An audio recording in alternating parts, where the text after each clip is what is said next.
Welcome to team lambda. അപ്പൊ നമ്മൾ ഇന്നേ മെട്രിസസ് എന്ന് പറഞ്ഞ ചാപ്റ്റർ +2 സിലബസ് കംപ്ലീറ്റ് ആയിട്ട് ഡിസ്കഷൻ ചെയ്യാൻ പോവാണ്. അപ്പൊ നമ്മൾ സ്റ്റാർട്ട് ചെയ്യാൻ പോകണം വീഡിയോ. അപ്പൊ മെട്രിസസ് എന്ന് പറഞ്ഞു കഴിഞ്ഞാൽ ആക്ച്വലി ഒരു rectangular array of numbers, elements, functions എന്തുവാവാം. അതായത് നമ്മൾ ഇതേപോലെ ഒരു റെക്ടാങ്കിളുടെ ഉള്ളിൽ ഈ സംഭവങ്ങളൊക്കെ എഴുതുന്നതിനെയാണ് നമ്മൾ മെട്രിസസ് എന്ന് പറയുന്നത്. അതിനകത്തുനിന്ന് ഇപ്പൊ കണ്ടോ, ഞാൻ ഒരു എക്സാമ്പിൾ എഴുതിയിരിക്കുന്നത് എ എന്ന് പറയുന്നത് A11, A12, A13, A21, A22, A23 എന്ന് പറഞ്ഞ് നമ്മളിവിടെ എഴുതിയിട്ടുണ്ട് അല്ലെ. നമുക്ക് എന്ത് വേണമെങ്കിലും എഴുതാം. അതായത് ഇങ്ങനെ 1, 2, 3, 4, 5, 6 അങ്ങനെ എന്ത് വേണമെങ്കിലും എഴുതാം. അതിനകത്ത് നിന്ന് നമ്മളുടെ ഹൊറിസോണ്ടൽ അറേഞ്ച്മെന്റ്, അപ്പൊ ഈ കേസ് എടുക്കുകയാണെങ്കിൽ 1, 2, 3 എന്ന് പറയുന്ന ഹൊറിസോണ്ടൽ അറേഞ്ച്മെന്റിന് നമ്മൾ റോ എന്നും, അതേപോലെ വെർട്ടിക്കൽ അറേഞ്ച്മെന്റ് എന്ന് പറഞ്ഞാൽ 1, 4 എന്ന് പറഞ്ഞ ഈ അറേഞ്ച്മെന്റ് നമുക്ക് കോളം എന്നും പറയാനായിട്ട് പറ്റും. അങ്ങനെയാണെങ്കിൽ നോക്കി നോക്കി, ഇവിടെ എത്ര റോ ഉണ്ട്, എത്ര കോളം ഉണ്ട്? 2 റോ ഉണ്ട് അല്ലേ. അതെ, 1, 2, 3 എന്ന് പറയുന്ന ഒരു റോയും 4, 5, 6 എന്ന് പറയുന്ന ഒരു റോ ഉണ്ട്. അതുപോലെ കോളത്തിന്റെ എത്ര എണ്ണം ഉണ്ട്? 2, 5 എന്ന് പറയുന്ന ഒരു കോളം, അതേപോലെ 1, 4 എന്ന് പറയുന്ന ഒരു കോളം, 3, 6 എന്ന് പറയുന്ന കോളം. മൊത്തം 3 കോളംസ് ആണ് ഉള്ളത്. അതിന്റെ അടിസ്ഥാനത്തിലാണ് ഇവിടെ ഓരോ എലമെന്റും പറഞ്ഞേക്കുന്നത്. ഇവിടെ നോക്കി നോക്കിയേ, A11 എന്ന് പറയുമ്പോൾ നോക്കിയേ, ഒന്നാമത്തെ കോളവും ഒന്നാമത്തെ റോയിലും ഉള്ള ആളല്ലേ A11 എന്ന് പറയുന്നത്. സോ ജനറൽ ആയിട്ട് AIJ എന്ന് പറഞ്ഞ് റെപ്രസെന്റ് ചെയ്താൽ അതിൽ I റെപ്രസെന്റ് ചെയ്യുന്നത് റോയിന്റെ എണ്ണത്തിനെയും, അതേപോലെ J റെപ്രസെന്റ് ചെയ്യുന്നത് കോളത്തിന്റെ എണ്ണത്തിനെയാണ്. അത് മാത്രമല്ല, നമ്മളിവിടെ എഴുതിയിരിക്കുന്നത് ഞാൻ എക്സാമ്പിളിനാണ്. ഇഫ് ഇതിന് M റോസ് ഉണ്ടെന്ന് വിചാരിക്കുക, N കോളംസ് ഉണ്ടെന്ന് വിചാരിക്കുക, എങ്കിൽ ഓർഡർ ഓഫ് ദ മെട്രിക്സ് എന്ന് പറയുന്നത് M/N ആണ്. ഇൻഡുവിന്റെ ചിഹ്നമാണ് ഉപയോഗിക്കുന്നത് എന്നുണ്ടെങ്കിലും വായിക്കുന്നത് M/N എന്നാണ്. അപ്പൊ നോക്കിയേ, ഇവിടെ ഇപ്പൊ ഈ കേസ് എടുക്കുന്നത് ഞാൻ ഇവിടെ എഴുതിയത് 1, 2, 3, 4, 5, 6 അല്ലെ. എത്ര റോ ഉണ്ട്? 2 എണ്ണം. എത്ര കോളം ഉണ്ട്? 3 എണ്ണം. അപ്പൊ അതിന്റെ ഓർഡർ എന്താ വരാ? 2/3 എന്ന് വരും. 2/3 തന്നെയല്ല, 1/1, 2/3, അങ്ങനെ 5/5 എത്ര എണ്ണം വേണമെങ്കിലും നമുക്ക് ഇടാം. നമുക്ക് ഇവിടെ ഇപ്പൊ പഠിക്കാനായിട്ട് മാക്സിമം ഒരു 3/3 ഒക്കെ അങ്ങനത്തെയൊക്കെയാണ് നമുക്ക് കൂടുതലായിട്ടും വരുന്നതായിട്ട്. നമുക്ക് 100/100 ഒന്നും കണ്ടുപിടിക്കാനായിട്ട് ഇതിനകത്ത് വരെ അത്രയ്ക്ക് പോകേണ്ട കാര്യമൊന്നുമില്ല. ഓക്കെ, ടോപ്പിക് ആണ് വാട്ട് ആർ ഈക്വൽ മെട്രിക്സ്. സ്വാഭാവികമായും നമുക്ക് രണ്ട് സാധനങ്ങൾ ഈക്വൽ ആണെങ്കിൽ അവർ കാണാൻ ഒരുപോലെ ഉണ്ടാവണം അല്ലെ. അതിന്റെ എലമെന്റ്സും ഈക്വൽ ആയിരിക്കണം. അതേ കൺസെപ്റ്റ് തന്നെയാണ് ഇവിടെ. രണ്ട് മെട്രിക്സ് ഈക്വൽ ആണെങ്കിൽ രണ്ടുപേരുടെ ഓർഡറും സെയിം ആയിരിക്കണം. അതായത് ഇവിടെ നോക്കിയേ, ഈ എയും ബിയും കണ്ട, ഈ എയും ബിയും നോക്കിയേ, ഒരാളുടെ ഓർഡർ 2/2 അല്ലേ. നോക്കിയേ, മറ്റേ ആളുടെ ഓർഡർ എന്തെന്നാണ്? 2/2 തന്നെയാണ് അല്ലെ. സെയിം തന്നെയല്ലേ. എങ്കിൽ ഇവർക്ക് ഈക്വൽ ആവാൻ ചാൻസ് ഉണ്ട്. ഇനി ഈക്വൽ ആണെന്ന് എങ്ങനെ നമ്മൾ ചെക്ക് ചെയ്യും? ആദ്യത്തെ എലമെന്റ് 2 ആണ്, ഇവിടെയും 2 ആണ്, ഇവിടെ 3 ആണ്, ഇവിടെ 3 ആണ്, അതേപോലെ -1, -1, 5, 5. നോക്കിയേ, ഇവരുടെ ഓർഡറും സെയിം ആണ്, എലമെന്റ്സും കറസ്പോണ്ടിങ് ആയിട്ടുള്ള എലമെന്റ്സും സെയിം ആണ്. അതാണ് ഈക്വൽ മെട്രിക്സ് എന്ന് പറയുന്നത്. ആദ്യത്തെ കാര്യം എന്ന് പറയുന്നത് സെയിം ഡയമെൻഷൻ ആയിരിക്കണം. പിന്നെ every element of 1 is same as every element of the other. അതായത് രണ്ടുപേരുടെ എലമെന്റ്സ് സെയിം ആയിരിക്കണം. അപ്പൊ ഞാനൊരു എക്സാമ്പിളിന് ABCD എന്ന് പറഞ്ഞൊരു മെട്രിക്സ് തരാന്ന് വിചാരിക്കുക. അത് ഈക്വൽ ടു 1, 2, 3, 4 ആണെങ്കിൽ വിത്തൗട്ട് എനി ഡൗട്ട് നമുക്ക് പറയാനായിട്ട് സാധിക്കണം A is equal to 1, B is equal to 2, C equal to 3 and D is equal to 4. അപ്പൊ നമ്മളുടെ ഗിവൺ മെട്രിക്സ്, ഇപ്പൊ ഞാൻ ഒരു എക്സാമ്പിൾ വേറെ ചോദിക്കട്ടെ. ഇവിടെ ഞാൻ 1, 2, 3, 4 ഇട്ടേക്കാന്ന് വിചാരിക്കുക. വേറൊരു മെട്രിക്സ് ഞാൻ AB എന്ന് എഴുതിയേക്കാന്ന് വിചാരിക്കുക. ഇവര് തമ്മിൽ ഈക്വൽ ആവാൻ എന്തെങ്കിലും ചാൻസ് ഉണ്ടോ? ഇല്ല അല്ലെ. കാരണം രണ്ടുപേരുടെ ഓർഡറും സെയിം അല്ല. അപ്പൊ ഇതാണ് ഈക്വൽ മെട്രിക്സ് എന്ന് പറയുന്നത്. ടോപ്പിക് ആണ് ടൈപ്സ് ഓഫ് മെട്രിക്സസ്. അതായത് നമുക്ക് മെട്രിക്സ് എത്ര ടൈപ്പ് പഠിക്കാനുണ്ടെന്നാണ്. അതിനകത്ത് റോ മെട്രിക്സ് എന്ന് പറയുന്നത് എന്താ നോക്കാം. റോ മെട്രിക്സ് നോക്കിയേ, ഒരേ ഒരു റോയേ ഉള്ളൂ അല്ലെ. റോയിന്റെ എണ്ണം 1 ആണ്, കോളത്തിന്റെ എണ്ണം എത്ര വേണമെങ്കിലും ആവാം. ഇപ്പം ഞാനിവിടെ 1, 2, 3 എഴുതിയേക്കല്ലേ. ഈ 1, 2, 3 എത്ര റോ ഉണ്ട്? ഒരേ ഒരു റോയേ ഉള്ളൂ. പക്ഷെ എത്ര കോളംസ് ഉണ്ട്? 1, 2, 3 എണ്ണം ഉണ്ട് അല്ലെ. എങ്കിൽ ഓർഡർ എന്ന് പറയുന്നത് 1/3 അല്ലെ. കണ്ട, കോളം എത്ര എണ്ണം വേണമെങ്കിലും ആവാം. റോയിന്റെ എണ്ണം 1 ആണെങ്കിൽ that matrix is called row matrix. Similarly നമുക്ക് കോളം മെട്രിക്സ് പറഞ്ഞൂടെ? അതേ കൺസെപ്റ്റ് തന്നെ. കോളത്തിന്റെ എണ്ണം 1, റോയിന്റെ എണ്ണം എത്ര എണ്ണം വേണമെങ്കിലും ആവാം. ഇങ്ങനെ 1, 2, 3 ആന്നിരിക്കും. നോക്കിയേ, ഈ മെട്രിക്സിനകത്ത് എടുക്കുകയാണെങ്കിൽ ഇത് എന്ന് പറയുന്നത് 1ാമത്തെ റോ, ഇത് 2ാമത്തെ റോ, ഇത് 3ാമത്തെ റോ അല്ലെ. 3 റോയുണ്ട്, ആകെ ഒരു കോളമേ ഉള്ളൂ. അപ്പൊ അങ്ങനെയാണെങ്കിൽ 3/1 ആണ് ഇതിന്റെ ഓർഡർ എന്ന് പറയുന്നത്. കോളത്തിന്റെ എണ്ണം സെയിം ആണെങ്കിൽ മെട്രിക്സ് ഈസ് കോളം മെട്രിക്സ്. അടുത്തത് സ്ക്വയർ മെട്രിക്സ്. നമ്മൾ സാധാരണ സ്ക്വയർ എന്താണ്, ലെങ്ത്തും വിഡ്ത്തും സെയിം ആകുമ്പോൾ നമ്മൾ അതിനെ സ്ക്വയർ എന്ന് വിളിക്കും അല്ലെ. അതേപോലെ തന്നെയാണ് റോയിന്റെ എണ്ണം കോളത്തിന്റെ എണ്ണം സെയിം ആണെങ്കിൽ സ്ക്വയർ മെട്രിക്സ്. ഇവിടെ നോക്കിയേ 1 2 3 റോയുണ്ട്, അതേപോലെ 1 2 3 കോളം ഉണ്ട് അല്ലെ. 3/3 അല്ലെ. ഇത് ഞാനൊരു എക്സാമ്പിൾ വെച്ച് എഴുതുന്നുള്ളൂ. നമ്മളിപ്പോ ഇതിന്റെ ഡെഫിനിഷൻസ് കാണാണ്ട് പഠിക്കേണ്ട കാര്യമൊന്നുമില്ല. നിങ്ങൾക്ക് ജസ്റ്റ് ഇതിന്റെ കാര്യം എന്താന്ന് അറിഞ്ഞാൽ മാത്രം മതി. സീറോ മെട്രിക്സ്, വേർഡിൽ നിന്ന് തന്നെ കാര്യം കിട്ടിയില്ല നമുക്ക്. എല്ലാ എലമെന്റ്സും സീറോ ആണെങ്കിൽ സീറോ മെട്രിക്സ്. അടുത്തത് ഡയഗണൽ മെട്രിക്സ്. ഡയഗണൽ ഇപ്പൊ നമ്മളൊരു സ്ക്വയറോ റെക്ടാങ്കിളോ ഒക്കെ എടുക്കുകയാണെങ്കിൽ നമുക്ക് ആക്ച്വലി 2 ഡയഗണൽ ഉണ്ട്. പക്ഷെ മെട്രിക്സിന്റെ കേസ് വരുമ്പോൾ ഈ ഒരെണ്ണം മാത്രമേ എടുക്കാൻ പാടുള്ളൂ. ആ എലമെന്റ്സ് മാത്രം നോൺ സീറോ, ബാക്കി എല്ലാവരും സീറോ ആണെങ്കിൽ that matrix is diagonal matrix. ആ ഡയഗണൽ മെട്രിക്സസ് തന്നെ ഒരു സബ് ഡിവിഷൻ അല്ലേ നോക്കിയേ, കണ്ട. ആ ഡയഗണൽ എൻട്രീസ് സെയിമും കൂടി ആണെങ്കിൽ നമ്മൾ അതിനെ എന്തെന്ന് വിളിക്കുന്നു, സ്കെയിലർ മെട്രിക്സ്. അപ്പൊ നമുക്ക് പറഞ്ഞൂടെ ഡയഗണൽ മെട്രിക്സ് ആണെങ്കിൽ അത് സ്കെയിലാർ ആകണമെന്ന് നിർബന്ധം ഇല്ല. കാരണം എന്താ, 1 2 3 ഇട്ടത് ഡയഗണലാ, പക്ഷെ അത് സ്കെയിലാർ അല്ല. സ്കെയിലാർ ആവണമെങ്കിൽ എന്ത് ഉണ്ടാവണം, ഡയഗണൽ എൻട്രീസ് സെയിം ആകണം. പക്ഷെ സ്കെയിലാർ മെട്രിക്സ് ആണെങ്കിൽ ഡെഫിനറ്റ്ലി അത് എന്താണ്, ഡയഗണൽ മെട്രിക്സും കൂടിയായിരിക്കും. അടുത്തത് യൂണിറ്റ് മെട്രിക്സ്. യൂണിറ്റ് മെട്രിക്സ് എന്ന് പറഞ്ഞു കഴിഞ്ഞാല്, അല്ലെങ്കിൽ നമുക്ക് ഐഡന്റിറ്റി മെട്രിക്സ് എന്ന് പറയാം കേട്ടാ. ആ സ്കെയിലാറിന്റെ തന്നെ സബ് ഡിവിഷൻ. സ്കെയിലാറിൽ ഈ ഡയഗണൽ എൻട്രീസ് സെയിം ആവണമെന്നേ ഉള്ളൂ. അത് 2 ആവാം, 3 ആവാം, 4 ആവാം, എന്ത് വേണമെങ്കിലും ആവാം. അതായത് ഇപ്പൊ ഞാൻ ഒരു എക്സാമ്പിൾ പറയുന്നത്, ഇതിന്റെ തന്നെ 0 3 0 0 0 3 0 0 0 3 ഇതൊരു സ്കെയിലാർ മെട്രിക്സ് ആണ്. മനസ്സിലായ? പക്ഷെ ആ 3ക്കോ ആ 2ക്കോ അങ്ങനെയുള്ള എലമെന്റ്സിന് പകരം 1 ആണെങ്കിൽ that matrix is unit matrix. ഇതാണ് നമുക്ക് പഠിക്കാനുള്ള ടൈപ്പ് ഓഫ് മെട്രിക്സസ്. നമുക്ക് ഓപ്പറേഷൻ ഓഫ് മെട്രിക്സസ്, അതായത് നമ്മളിപ്പോ പുതിയൊരു സാധനം പഠിച്ചല്ലേ, നമുക്ക് കൂട്ടാനും കുറയ്ക്കാനും ഗുണിക്കാനും പഠിക്കേണ്ടേ. അപ്പൊ അതിന് വേണ്ടിയിട്ട് ആദ്യത്തെ ഫസ്റ്റ് വൺ ആണ് സ്കെയിലാർ മൾട്ടിപ്ലിക്കേഷൻ എന്ന് പറഞ്ഞാൽ ഏതെങ്കിലും ഒരു നമ്പർ വെച്ച് മെട്രിക്സിനെ മൾട്ടിപ്ലൈ ചെയ്യാം. എന്ത് ചെയ്താൽ മതി, ആ നമ്പർ സ്വാഭാവികമായും n × a n × b n × c അങ്ങനെ മൾട്ടിപ്ലൈ ചെയ്താൽ മതി. ഇപ്പൊ 2 × 1 2 3 4 ആണെങ്കിൽ നമുക്ക് എന്ത് ചെയ്യാം, ജസ്റ്റ് മൾട്ടിപ്ലൈ ചെയ്യാം. അപ്പം 2 × 1 2 ചെയ്യാം, അതേപോലെ 4 2 × 3 6 4 × 2 8 സാധാ പോലെ മൾട്ടിപ്ലിക്കേഷൻ. സിമിലർലി അഡീഷനും സെയിം തന്നെയാണ്. കറസ്പോണ്ടിങ് എൻട്രീസ് എന്ത് ചെയ്താൽ മതി, ആഡ് ചെയ്താൽ മതി. കണ്ട, a+g ചെയ്തു, b+h ചെയ്തു, കറസ്പോണ്ടിങ് എൻട്രീസ് ജസ്റ്റ് ആഡ് ചെയ്യുക. ഇതേ സിമിലർ പാറ്റേൺ തന്നെയാണ് സബ്ട്രാക്ഷനും വരുന്നത്. കറസ്പോണ്ടിങ് എൻട്രീസ് എന്ത് ചെയ്യുക, സബ്ട്രാക്ട് ചെയ്യുക. ഓർഡർ സെയിം ആയിരിക്കണം കേട്ടോ. അതായത് ഓർഡർ സെയിം ആണെങ്കിൽ മാത്രമാണ് നമുക്ക് അഡീഷൻ ആൻഡ് സബ്ട്രാക്ഷൻ പോസിബിൾ ആകുള്ളൂ.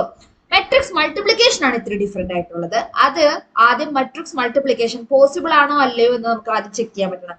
അതെങ്ങനെയാണ്, ഇപ്പൊ ഇതിന്റെ കേസ് എടുക്കുക. ഇതിന്റെ ആദ്യത്തെ മെട്രിക്സിന്റെ ഓർഡർ എത്രയാ, 2 റോയും 3 കോളം അല്ലേ, അപ്പൊ 2/3 അല്ലേ. ഇപ്പുറത്തെ എന്താ വന്നിക്കണ്, 2 3 റോയും, അതായത് 3/2 ആണ്. അപ്പൊ ഒരു മെട്രിക്സ് മൾട്ടിപ്ലിക്കേഷൻ പോസിബിൾ ആകണമെങ്കിൽ ആദ്യത്തെ മെട്രിക്സിന്റെ കോളത്തിന്റെ എണ്ണവും രണ്ടാമത്തെ മെട്രിക്സിന്റെ റോയിന്റെ എണ്ണവും ഈക്വൽ ആണെങ്കിലേ മെട്രിക്സ് മൾട്ടിപ്ലിക്കേഷൻ പോസിബിൾ ആവുള്ളൂ. അത് മറക്കരുത് കേട്ടോ. അപ്പൊ CR ആദ്യത്തതിന്റെ കോളം രണ്ടാമത്തതിന്റെ റോയും ഈക്വൽ ആണെങ്കിലേ മെട്രിക്സ് മൾട്ടിപ്ലിക്കേഷൻ പോസിബിൾ ആവുള്ളൂ. ഇനി അതെങ്ങനെ ചെയ്യാൻ നോക്കാം. ആദ്യത്തെ റോയും അതേപോലെ തന്നെ ആദ്യത്തെ ഇതിന്റെ കോളവും കൺസിഡർ ചെയ്യൂ. a × g + b × i + c × k. കണ്ട, ഇവിടെ ഒക്കെ എഴുതി വെച്ചിട്ടുണ്ട് ഡയറക്റ്റ് ആയിട്ട്. അതേപോലെ അപ്പൊ ആദ്യത്തെ ഇതൊരു എലമെന്റ് ആണ്. ഇത് ആഡ് ചെയ്ത് കഴിഞ്ഞാൽ നമുക്ക് ഒരാളല്ലേ കിട്ടാൻ പോകുന്നത്, അത്രേ ഉള്ളൂ. അതേപോലെ ആദ്യത്തെ ഈ റോയും നമ്മുടെ ഇപ്പൊ ഈ എടുത്തതിന്റെ ആദ്യത്തെ റോയും അതേപോലെ തന്നെ നമ്മൾ രണ്ടാമത്തെ കോളം എടുക്കുക. എന്താണ് ABC എടുക്കുക, പിന്നെ HJ I എടുക്കുക. എന്നിട്ട് a × h + b × j + c × i ചെയ്യുക. അങ്ങനെ നമുക്ക് എന്ത് കിട്ടി, രണ്ടാമത്തെ എലമെന്റ് കിട്ടി. ഇനി ഇവിടെ നിന്ന് നോക്കിയാൽ ആദ്യത്തെ റോയിന്റെ കംപ്ലീറ്റ് ആയി. സോ നമ്മൾ ഇനി അടുത്തത് ഉപയോഗിക്കാൻ പറഞ്ഞത് രണ്ടാമത്തെ റോയില്. അപ്പൊ ഇവിടെയും രണ്ടാമത്തെ റോയിലേക്ക് വേണം പോവാനായിട്ട്, അത് മറക്കരുത്. വീണ്ടും രണ്ടാമത്തെ റോയിലത്തെ എലമെന്റുകൾ ഉപയോഗിക്കൂ. രണ്ടാമത്തെ റോയിലത്തെ എലമെന്റും അതേപോലെ തന്നെ ഫസ്റ്റത്തെ കോളവും ഉപയോഗിച്ച് ആദ്യത്തെ എലമെന്റ് കിട്ടി. അതേപോലെ രണ്ടാമത്തെ റോയും രണ്ടാമത്തെ കോളവും ഉപയോഗിച്ച് പിന്നത്തെ എലമെന്റ്. സിമിലർ പാറ്റേൺ ആണ്. അതേപോലെ മൾട്ടിപ്ലിക്കേഷന്റെ കാര്യം, ഇപ്പൊ ഏതെങ്കിലും 2 മെട്രിക്സ് എടുത്തേക്കാണ്. a × b ചെയ്യാൻ പറ്റിയെന്ന് വിചാരിക്കുക, b × a ചെയ്തു എന്ന് വിചാരിക്കുക. ഇവര് രണ്ടുപേരും ഈക്വൽ ആവണമെന്ന്, മേ ബി ഈക്വൽ ആവാം, പക്ഷെ ഈക്വൽ ആവണമെന്ന് നിർബന്ധമില്ല. ഒരു നിർബന്ധമില്ലാത്ത കാര്യം. ഇപ്പൊ നമ്മള് നമ്പറിന്റെ കേസ് ആണെങ്കിൽ 1 × 2 ചെയ്താലും 2 × 1 ചെയ്താലും സെയിം അല്ല. പക്ഷെ മെട്രിക്സിന്റെ കാര്യത്തിൽ അങ്ങനെയല്ല. a × b ചെയ്തു എന്ന് വെച്ചിട്ട് b × a ചെയ്യാൻ പറ്റണം തന്നെ നിർബന്ധമില്ല. ഇപ്പൊ ഞാൻ 1/3 ആയിട്ട് ഒരു മെട്രിക്സ് എടുത്തേക്കാന്ന് വിചാരിക്കുക. ഇതിനോട് എനിക്ക് 3/2 എന്ന് പറഞ്ഞ മെട്രിക്സ് എടുത്തു. എ ഇൻറ്റു ബി പോസിബിൾ ആണ് അല്ലെ? കാരണം എന്താ, ഇതിന്റെ കോളം ഇതിന്റെ റോയും സെയിം ആ. പക്ഷെ ബി ഇൻറ്റു എ എന്ന് പറയുമ്പോൾ നോക്കിയേ 3/2 ആണ് ഇതിന്റെ ഓർഡർ, എന്റെ ഓർഡർ 1/3 ആ. ആദ്യത്തെ കോളത്തിന്റെ എണ്ണം രണ്ടാമത്തെ റോയിന്റെ എണ്ണം സെയിം ആണോ? അല്ല അല്ലെ? അപ്പൊ അതുകൊണ്ടാണ് A into B B into A equal ആണെന്ന് നിർബന്ധമില്ല. ഈക്വൽ എന്ന് മാത്രമല്ല, ചെയ്യാൻ തന്നെ പറ്റണമെന്ന് യാതൊരുവിധ നിർബന്ധമില്ല. അതാണ് മെട്രിക്സ് മൾട്ടിപ്ലിക്കേഷന്റെ പ്രത്യേകത. ടോപ്പിക്കാണ് transpose of A matrix. Transpose എന്ന് പറഞ്ഞാൽ വളരെ ഈസി പിടിച്ച പരിപാടിയാണ്. ഒരു മെട്രിക്സിനെ തല തിരിച്ച് ചെയ്താ നോക്കിയേ, ഇവിടെ റോ അല്ലേ കിടക്കുന്നത്, ഇവിടേക്ക് എത്തിയപ്പോ എന്തായി മാറി? കോളമായി മാറി. അപ്പൊ 1 2 3 കോളമാക്കി എഴുതി. അതേപോലെ 4 5 6 ഇവിടെ റോയാ, അപ്പുറത്തേക്ക് എത്തിയപ്പോ എന്തായി മാറിയത്? കോളമായി മാറി. 7 8 9 ഇവിടെ റോയാണ്, ഇവിടെ എത്തിയപ്പോ അത് കോളമായി മാറി. ഇതിനെയാണ് നമ്മള് ട്രാൻസ്പോസ് ഓഫ് എ മെട്രിക്സ് എന്ന് പറയുന്നത്. അതായത് ഇപ്പൊ AIJ ആയിരുന്ന സാധനത്തിന് നമ്മൾ AJ I ആക്കി നേരെ തല തിരിച്ചു. ഇനി അതല്ലെങ്കിൽ ഇവിടെ വെച്ച് നോക്കി, ഇതിന്റെ റോ എന്താ? ആദ്യത്തെ മെട്രിക്സിന്റെ റോയിന്റെ എണ്ണം 3/3. ഇതിപ്പം കാര്യമില്ല, വേറെ ഇപ്പൊ ഞാൻ വേറെ എക്സാമ്പിൾ എടുക്കാം. 1 2 3 4 5 6 എടുത്തേക്കാന്ന് വിചാരിക്കാം. ഈ മെട്രിക്സിന്റെ ട്രാൻസ്പോസ് എടുക്കാണ്. സോ 1 2 3 4 5 6 എടുത്തു. ആദ്യത്തെ മെട്രിക്സിന്റെ ഓർഡർ എന്താ വരുന്നത്? റോയിന്റെ എണ്ണം 3ഉം കോളത്തിന്റെ എണ്ണം 2ഉം. ഇപ്പുറത്ത് നേരെ തിരിച്ചല്ലേ നോക്കിയേ, 2/3 അല്ലേ നോക്കിയേ. ഇതാണ് നേരെ തല തിരിക്കാന്ന് പറയുന്നത് കേട്ടോ. അപ്പൊ ട്രാൻസ്പോസ് ഓഫ് എ മെട്രിക്സ് എന്ന് പറയുന്ന ടോപ്പിക് ഇതാണ്. ഈ ട്രാൻസ്പോസ് വെച്ചിട്ട് നമുക്ക് മെട്രിക്സിനെ രണ്ടായിട്ട് ഡിവൈഡ് ചെയ്യാൻ പറ്റും. അതാണ് നമ്മുടെ നെക്സ്റ്റ് ടോപ്പിക്. അതാണ് നമ്മളുടെ symmetric matrix and skew symmetric matrix. അതായത് എന്റെ ട്രാൻസ്പോസ് എടുത്താൽ എ തന്നെ കിട്ടുകയാണെങ്കിൽ നമ്മൾ അതിനെ സിമെട്രിക് മെട്രിക്സ് എന്നും, എന്റെ ട്രാൻസ്പോസ് ചെയ്താൽ -a കിട്ടുകയാണെങ്കിൽ നമ്മൾ അതിനെ സ്ക്യൂ സിമെട്രിക് മെട്രിക്സ് എന്ന് വിളിക്കും. നോക്കൂ, നമുക്കൊന്ന് ട്രാൻസ്പോസ് എടുത്ത് നോക്കാം. ഈ ഗിവൺ മെട്രിക്സ് തന്നെ ഇവിടെ നോക്കിയാൽ റോയിന്റെ എണ്ണം 1 1 -1. സോ 1 1 -1. അടുത്ത റോ എന്താണ്? 1 2 0 1 2 0. -1 0 5 -1 0 5. ഇത് തന്നെയല്ലേ ഒറിജിനൽ മെട്രിക്സ്. അത്രയുള്ള പരിപാടി. ഇതേപോലെ തന്നെ ഇതിനെ ട്രാൻസ്പോസ് എടുത്ത് നോക്കിയാൽ എന്താ കിട്ടാൻ പോണേ? 0 1 -2 കിട്ടിയില്ല. ഞാൻ ഈ റോയിനെ കോളമാക്കി എഴുതാട്ടാ. അടുത്തത് ഇത് ആ റോ -1 0 3. പിന്നത്തതോ 2 -3 0. ഇത് നോക്കൂ, ആ മെട്രിക്സിന്, അതായത് ഇവിടെ 0, അവിടെയും 0 തന്നെ. ഇവിടെ 1, അതിന്റെ നേരെ ഓപ്പോസിറ്റ് ചിഹ്നമല്ല ഇവിടെ. അപ്പൊ നെഗറ്റീവ് ഓഫ് എ ആയില്ലേ? അതായത് ഒരു നെഗറ്റീവിന്റെ വ്യത്യാസമല്ലേ ഉള്ളത്. അപ്പൊ അതിനാണ് നമ്മള് സിമെട്രിക് മെട്രിക്സ് എന്നും സ്ക്യൂ സിമെട്രിക് മെട്രിക്സ് എന്ന് വിളിക്കുന്നു. ഇനി ഇത് എഴുതാനുള്ള ഐഡിയയും ഞാൻ പറഞ്ഞു തരാം. അതായത് സിമെട്രിക് മെട്രിക്സ് ആണെങ്കിൽ എഴുതുന്ന ഐഡിയ ഇങ്ങനെയാണ്. ഇപ്പൊ ഇങ്ങനെ 1 2 3 എഴുതാന്ന് വിചാരിക്കേ, അതേ നമ്പർ ഇങ്ങോട്ട് എടുക്കാം, 2 3 എടുക്കുക. അപ്പൊ നോക്കി സെയിം ആയില്ലേ? ഇനി ഞാനിവിടെ 5 എടുത്തു, ഇവിടെ 6 എടുത്താണെങ്കിൽ അതേ 5 ഇവിടെ 6 ഇങ്ങോട്ട് എടുക്കാം, 7. ഡയഗണൽ എൻട്രീസ് ആരെ വേണമെങ്കിലും എടുക്കുക നമുക്ക്. ഇവിടെ നിന്ന് അങ്ങോട്ട് എന്തെടുക്കുന്നു അത് തന്നെ ഇങ്ങോട്ട് എടുക്കാൻ നോക്കാം. ഇവിടെ നിന്ന് ഇങ്ങോട്ട് എടുക്കുന്നത് ഇങ്ങോട്ട്, പിന്നെ ഇത്. അപ്പാണ് ഡയഗണൽ എൻട്രീസ് ആരായാലും കുഴപ്പമില്ല. ബാക്കിയാണ് ഞാൻ അഡ്ജസ്റ്റ്മെന്റ് നടത്തിയിരിക്കുന്നത്. ഇങ്ങനെയാണ് നമുക്ക് സിമെട്രിക് മെട്രിക്സ് എഴുതാനായിട്ട് പറ്റും. ഇപ്പൊ ഞാൻ പറയാണ്, ചുമ്മാ ഒരു എക്സാമ്പിൾ ചോദിച്ചേക്കാണെങ്കിൽ നിങ്ങൾക്ക് ഈസി ആയിട്ട് എഴുതാൻ പറ്റും. ഓക്കെ, അടുത്തത് സ്ക്യൂ സിമെട്രിക് മെട്രിക്സ് എഴുതാനുള്ള രീതി പറഞ്ഞുതരാം. അതായത് സ്ക്യൂ സിമെട്രിക്കിന്റെ ഇമ്പോർട്ടന്റ് കാര്യം എന്ന് പറഞ്ഞാൽ ഡയഗണൽ എൻട്രീസ് ഈസ് ഓൾവേസ് 0. അത് മറക്കരുത്. പിന്നെ ഞാൻ ഇവിടെ നിന്ന് ഇങ്ങനെ പോസിറ്റീവ് ആണ് എടുക്കണമെന്നുണ്ടെങ്കിൽ നേരെ അതിന്റെ നെഗറ്റീവ് എടുക്കുക. നമ്മൾ സിമെട്രിക്കിൽ എടുത്തപ്പോ സെയിം എടുത്ത അല്ലെ, സ്ക്യൂ സിമെട്രിക്കിൽ എടുക്കുമ്പോൾ എന്തെടുക്കുക? അതിന്റെ നേരെ ഓപ്പോസിറ്റ് എടുക്കുക കേട്ടാ. അപ്പൊ ഞാൻ അവിടെ -3 എടുക്കുമ്പോൾ ഇവിടെ എന്തെടുക്കുക? 3 എടുക്കുക, നേരെ ഓപ്പോസിറ്റ് ചിഹ്നം. ഓക്കെ, അപ്പൊ ഈ മെട്രിക്സ് എന്ന് പറയുന്നത് നമുക്ക് എന്തായിട്ട് കിട്ടി? സ്ക്യൂ സിമെട്രിക് മെട്രിക്സ് ആണെന്ന് കിട്ടി. അപ്പൊ ഡയഗണൽ എൻട്രീസ് 0 കൊടുക്കണം. അതേപോലെ ഒരു സൈഡിലേക്ക് എടുക്കുന്നതിന്റെ സെയിം അല്ല, താഴത്തേക്ക് എടുക്കുന്നത് നെഗറ്റീവ്, അതായത് നേരെ ഓപ്പോസിറ്റ് ചിഹ്നം. ഇത്രയേ ഉള്ളൂ. ഇതിനെയാണ് നമ്മൾ സ്ക്യൂ സിമെട്രിക് മെട്രിക്സ് എന്ന് പറയുന്നത്. ഈ ചാപ്റ്ററിന്റെ ലാസ്റ്റ് ടോപ്പിലേക്ക് പോവാണ്. ഇത് നിങ്ങൾക്ക് നോർമലി എസ്സേ പോലെയൊക്കെ ചോദിച്ചു വരാറുള്ള ക്വസ്റ്റ്യൻ ആണ്. അതായത് എക്സ്പ്രസ് ഒരു മെട്രിക്സ് ഏ തന്നേക്കാണ്, അതിനെ നമ്മള് സം ഓഫ്, ഈ മെട്രിക്സിനെ sum of symmetric matrix and skew symmetric matrix ആയിട്ട് എഴുതാനായിട്ട് പറ്റും. എളുപ്പമാണ്, ചെയ്യാൻ എളുപ്പമാണ്. ആ എ എന്ന് പറഞ്ഞ മെട്രിക്സ് നമുക്ക് തന്നിട്ടുണ്ടാവുമല്ലോ. A + A ട്രാൻസ്പോസ് / 2 കണ്ടുപിടിക്കാൻ നിങ്ങൾക്ക് അറിഞ്ഞൂടെ? കാരണം എന്താ, പ്ലസ് ചെയ്യാൻ നമുക്കറിയാം, ട്രാൻസ്പോസ് ചെയ്യാൻ അറിയാം. ആ രണ്ട് മെട്രിക്സ് ആഡ് ചെയ്യുക, ഡിവൈഡ് / 2 ചെയ്യുക.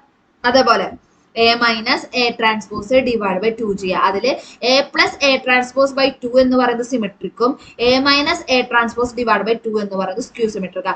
ചെയ്യാൻ ഇത്രേ ഉള്ളൂ. ഇതെങ്ങനെ വന്നതെന്ന് ഞാൻ പറഞ്ഞു തരാം. അത് എന്താ പറയാ, മനസ്സിലാക്കിയാൽ പറ്റാൽ മതി. പ്രോബ്ലം ചെയ്യാൻ നമുക്ക് ഇത്രയേ ആവശ്യമുള്ളൂ കേട്ടാ. അപ്പൊ നോക്കി ഒന്ന്, A + A transpose divide / 2 plus A - A transpose divide / 2 ഒന്ന് ആഡ് ചെയ്ത് നോക്കാം. നമുക്ക് ഡിനോമിനേറ്റർ സെയിം അല്ലേ?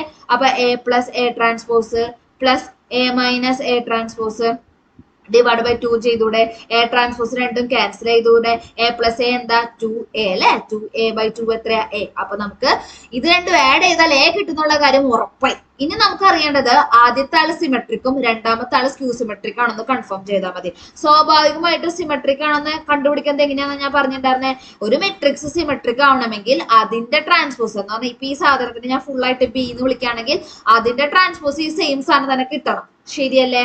അപ്പൊ നോക്കി നിങ്ങൾ എന്റെ ട്രാൻസ്പോസ് അല്ലേ എടുക്കേണ്ടത്, എങ്കിൽ അത് എ ട്രാൻസ്പോസ് അല്ലേ, പ്ലസ് എ ട്രാൻസ്പോസിന്റെ ട്രാൻസ്പോസ് എന്ന് പറഞ്ഞാൽ ഒരു വട്ടം തലതിരിഞ്ഞ് പിന്നെ തലതിരിഞ്ഞു, അപ്പൊ വീണ്ടും എ അല്ലേ കിട്ടാൻ പോണേ, ബൈ 2 സെയിം അല്ലേ നോക്കിയാൽ രണ്ടുപേരും അല്ലെ.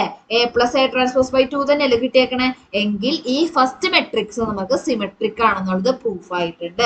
ഇനി നമുക്ക് രണ്ടാമത്തെ മെട്രിക്സ് സ്ക്യൂ സിമെട്രിക് ആണോ നോക്കാം. ഇതേപോലെ A minus A transpose divide by 2 transpose എടുക്കാൻ പോവാണേ.